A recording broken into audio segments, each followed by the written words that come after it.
Hi mga nakshi! For today's video nga magluto tayo ng stir-fried chicken with shiitake mushroom. Tunog sosyal pero madali lang itong lutuin. Eto na nga, mag-isa na tayo ng sibuyas, bawang at luya. At pag aromatics na nga, ihulog na natin yung ating chicken breast na hiniwa ko into strip. Sinison ko na yan kanina ng garlic powder, salt, and pepper. And minarinate ko for at least 30 minutes. At ayan, isang kutsa nating mabuti. At kapag medyo brown na nga siya, igisa na rin natin yung shiitake mushroom na nasa lata.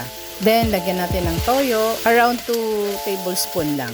Then, sundan ng oyster sauce. Siyempre, simutin ng sachet niyan. Then, pepper, garlic powder, at konting asukal. Haluin at lagyan na natin ng 2 cups of water. Takpan, pakuluin hanggang lumambot ang ating chicken. At huwag kalimutan tikman. Pag okay na ang lasa, lagyan na natin siya ng slurry. Haluin kung okay na ang lapot niya. Then, ilalagay na natin yung bell pepper at siling berde. Haluin pa rin hanggang malusin yung ating sauce kasi meron siyang cornstarch. Tapos, ilagay na natin yung spring onion. At ayan mga nakshi, mga after 2 minutes, ready na yan. I-serve. At ayan, kain na tayo mga nakshi. Yummy! Okay, hanggang dito na lang mga nakshi. Till next video, babush!